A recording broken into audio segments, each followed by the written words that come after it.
দেখুন আগামী ৬ই অক্টোবর থেকে নতুন সময় বিকেল ৪:৩০টায়। হঠাৎই নতুন সময় দেওয়া হলো আরও একটি জনপ্রিয় শো। মাত্র ৩ সপ্তাহেই নতুন সময়ে দেওয়া হলো। স্টার জলসায় আজ ৩০শে সেপ্টেম্বর থেকে শুরু হয়েছে দুইটি নতুন ধারাবাহিক, রাঙামতি তীরন্দাজ এবং দুই শালিক। দুই শালিক আজ থেকে বিকেল ৫:৩০ স্লটে প্রতিদিন দেখা যাবে।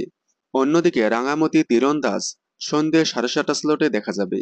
দুই শালিক ধারাবাহিকের জন্যই এবার নতুন সময়ে দেওয়া হচ্ছে জনপ্রিয় রিয়ালিটি শো রবিবার সঙ্গে জলসা পরিবার।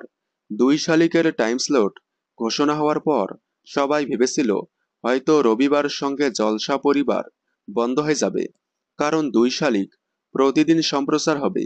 দুই শালিক প্রতিদিন সম্প্রচার হলে রবিবার সঙ্গে জলসা পরিবার কখন সম্প্রচার হবে? গতকাল রবিবার সঙ্গে জলসা পরিবারের আগামী পর্ব দেখানো হয়েছে। তার মানে হয়তো আগামী রবিবার মানে ৬ই অক্টোবর থেকে নতুন সময় বিকেল ৪:৩০ থেকে সম্প্রচার হবে রবিবার সঙ্গে জলসা পরিবার। আপনারা কারা কারা রবিবার সঙ্গে জলসা পরিবার দেখেন এবং নতুন ধারাবাহিক দুই শালিক এবং রাঙামতি তীরন্দাজের মধ্যে কোন ধারাবাহিকের প্রথম এপিসোড আপনাদের ভালো লেগেছে কমেন্টে জানাবেন। বাংলা বিনোদনের সকল আপডেট সবার আগে পেতে চ্যানেলটি সাবস্ক্রাইব করে পাশে থাকা বেল আইকনটি বাজিয়ে দিন। ধন্যবাদ।